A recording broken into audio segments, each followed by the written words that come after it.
নমস্কার বন্ধুরা, আমরা কর্মভাব সম্পর্কেই জানছি, মানে দশম ভাব কর্মের সম্পর্কে আমরা জানছি। এবং এখানে আমরা জানছি যে আমাদের কর্ম কীরকম হবে, শুভ কর্ম হবে নাকি চুরি বা অন্য কোনো খারাপ কর্মের দ্বারা আমরা যুক্ত থাকব, সেই সব বিষয় নিয়ে আলোচনা হচ্ছে। এবং আমরা কর্ম করব কিনা বা কর্ম বিমুখ হব, বেকারত্ব আসবে, এইসব বিষয়গুলো নিয়ে আমরা জানছি। পরবর্তীকালে আমরা আজীবিকা নির্ণয় নিয়ে একটা সিরিজ ছাড়বো, সেখানে আমরা শুধু জীবিকা নির্ণয়ের ক্ষেত্রে শুধু ভিডিও পরপর আমরা ছাড়বো, সেটা পরবর্তীকালে। কিন্তু বর্তমানে আপনি এই জিনিসগুলো না বুঝলে কিন্তু সেখানে গিয়ে আপনার অসুবিধা হবে। আজকেই সুকর্ম যোগ নিয়ে আলোচনা করব। সুকর্ম মানে ভালো কর্ম। প্রশাসনিক পদে থেকে বা যে কোনো পদে থেকে কোনো ব্যক্তি হয়তো ভালো মানে সৎভাবে কাজ করে যাচ্ছে, কাজ চালিয়ে যাচ্ছে, ইনকাম করছে, কর্ম করে যাচ্ছে। আবার একই পদে অন্য কোনো জায়গায় কোনো মানুষ থেকে সেখানে কি করছে, সে মানে বদমাইশি করছে, বিভিন্ন রকমভাবে ছলনা করে ইনকাম করছে, বিভিন্ন খারাপ কাজ করছে, এরকম দেখা যায়। ঠিক আছে, তো এখানে সেই খারাপ কাজের কথা বলা হচ্ছে না, এখানে সুকর্মযোগ সৎ উপায়ে যেটা করা হবে সেটার কথা বলা হচ্ছে।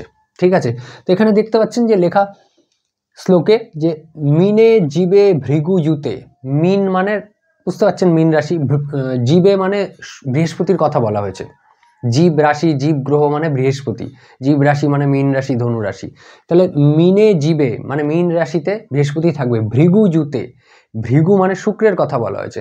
তাহলে মীন রাশি যেখানে থাকবে এটা আপনার দশম স্থান। এখানে যেখানে দশম লেখা থাকবে সেটা আপনি দশম ধরে নিতে পারেন। ঠিক আছে, কিন্তু এটা ফিক্স দশম স্থান। তো এখন যার যা লগ্ন আছে সেখানে যেখানে মীন রাশি থাকবে সেখানে যদি বৃহস্পতি থাকে, মানে বৃহস্পতি যদি থাকে তাহলে কি স্বরাশিগত হয়ে গেল, এবং শুক্র থাকে, শুক্র মীন রাশিতে কি তুঙ্গস্থ হয়, তাহলে সেই ঘরটা কতটা বলবান হয়ে গেল। এরপরে বলেছে লগ্নে সে বল সংযুতে, এবং লগ্নপতি বলবান হবে। লগ্নপতি বলবান হবে সেটা দেখার অনেক রকম পদ্ধতি আছে, শর্ট বল দেখা হয়, বিভিন্ন রকম দেখা হয়।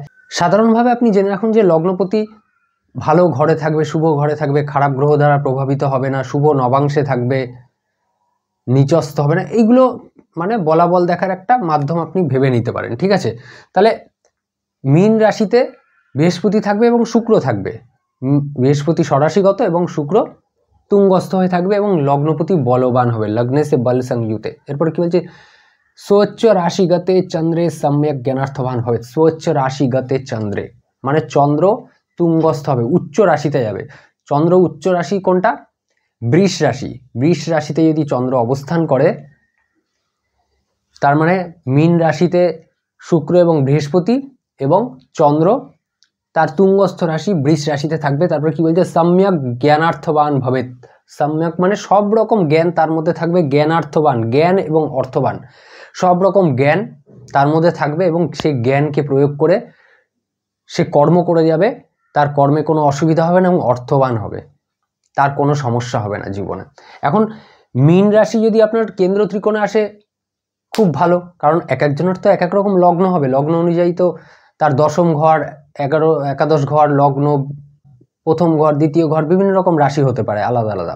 এখন যদি মীন রাশি কেন্দ্র ত্রিকোণে আসে খুব ভালো, যদি 3-11-তে আসে তার থেকে একটু কম বলবান, কিন্তু বলবান। যদি 2 নম্বরে আসে তাও মোটামুটি ঠিক আছে।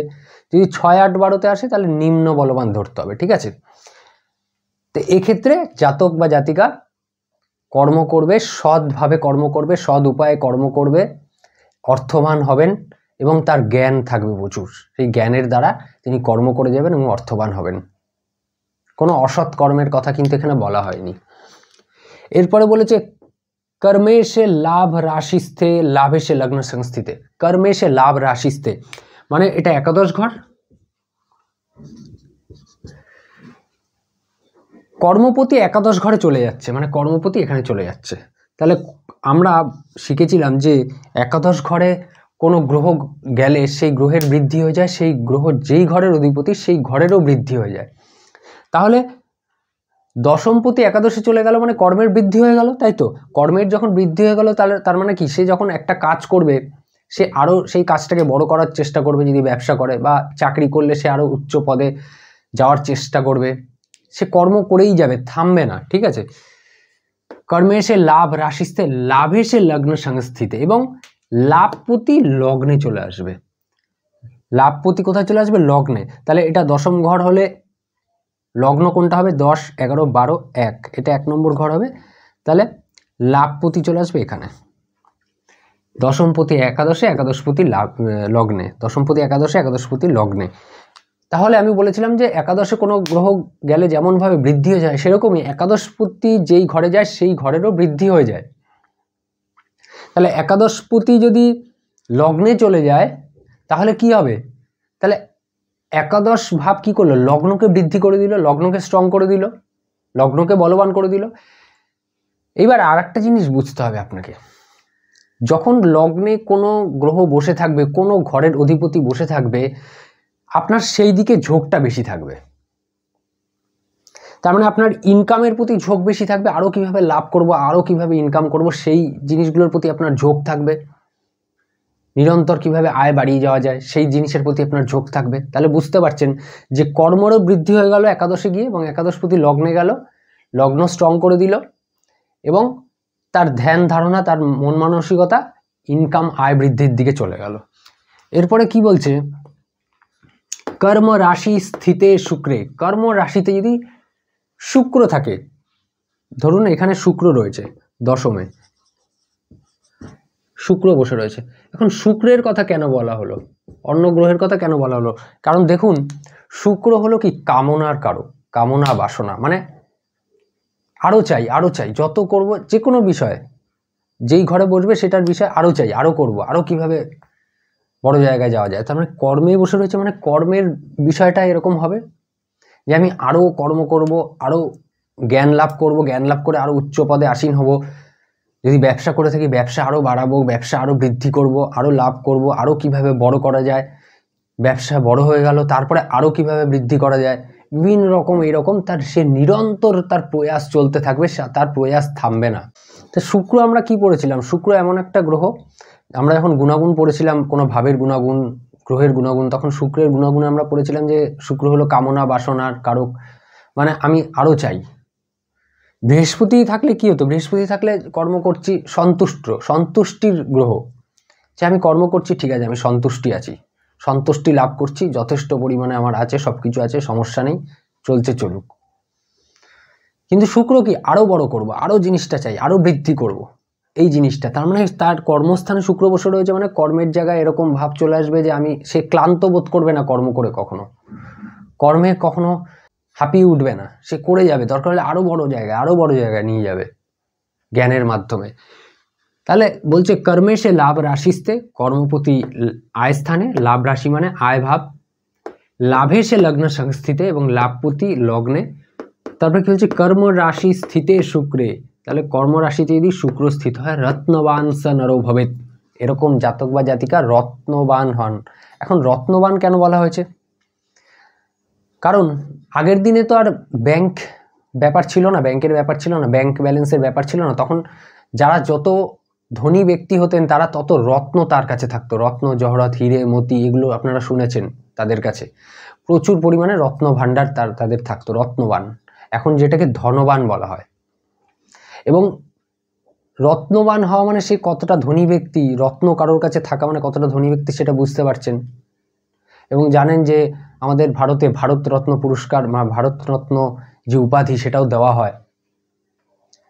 তার মানে রত্ন কথার মূল্য আপনারা বুঝতে পারছেন। তো এখানে রত্নবান ভস্যা নরভবেত মানে সেই জাতক বা জাতিকা ধনবান হবেন। এখানে কোনো খারাপ গ্রহের কথা কিন্তু বলা হয়নি। দেখুন এখানে বলেছে বৃহস্পতির কথা, ওপরের প্রথম শ্লোকে শুক্রের কথা বলেছে, চন্দ্রের কথা বলেছে, এখানেও শুক্রের কথা বলেছে, লগ্ন বলবান সেই কথা বলেছে। তার মানে এইসব জাতক বা জাতিকা শুভ কর্ম করেন, মানে শুভ কর্ম মানে কোনো অসৎ কর্ম করবেন না, ভালো কাজ করবেন, তার মধ্যে যথেষ্ট পরিমাণে জ্ঞান থাকবে, জ্ঞান অর্জন করে মানে জ্ঞান দ্বারা কর্ম করে যাবেন। তাহলে এরকম যদি থাকে, তার মধ্যে প্রচুর জ্ঞান থাকে এবং কর্মের জায়গায় যদি এরকম শক্তিশালী থাকে, তাহলে তার তো কর্মে কোনো অসুবিধা হবে না এবং সৎ উপায়ে সে কর্ম করবে। সুকর্ম তো বলাই হবে এটাকে, সুকর্মযোগ ছাড়া কি বলা হবে এটাকে, তাই না? ভালো কর্মই তো বলা হবে, কারণ কর্মই খুব ইম্পর্টেন্ট একটা ব্যাপার, গুরুত্বপূর্ণ একটা ব্যাপার আমাদের জীবনে বর্তমানে, তাই না? ভিডিও রিপিটেডলি দেখুন, বারবার দেখুন, তাহলে জিনিসটা মজবুত হয়ে যাবেন আপনি।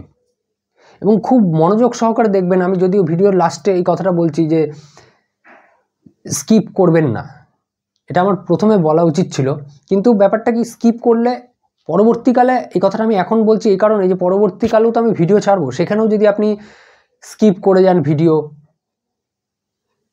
কোনো জায়গায় হয়তো একটা গুরুত্বপূর্ণ কথা বলে ফেললাম যেটা আপনি হয়তো জানতেন না, যেটা আপনার মাথায় ক্লিক করে গেল, এইটা তো জানতাম না, তখন কিন্তু আপনি লাভবান হবেন। এবং যদি আপনি স্কিপ করে যান, আপনি সেই লাভটা থেকে বঞ্চিত হয়ে যাবেন। দেখুন, এখানে তো আমি কোনো আপনাদের মানে এই যে জ্ঞানগুলো দিচ্ছি, যেগুলো ফিস দিয়ে আপনাকে শিখতে হয় কোনো জায়গায়, সেগুলো আমি সম্পূর্ণ বিনামূল্যে এগুলো ফ্রিতে শেখাচ্ছি। সেটাও যদি আপনি মানে জিনিসটা কেটে কুটে দেখেন, ভালোভাবে না বোঝেন, তার মানে কি আপনি নিজেকে ফাঁকি দিচ্ছেন জিনিসটা, তাই না? ভিডিও ভালো লাগলে অবশ্যই লাইক করুন, চ্যানেল সাবস্ক্রাইব করুন, বেল আইকনে গিয়ে অল অপশানটা দাবিয়ে দিন। যাই হোক, ভালো থাকুন, সুস্থ থাকুন, দেখা হবে পরের ভিডিওতে। নমস্কার।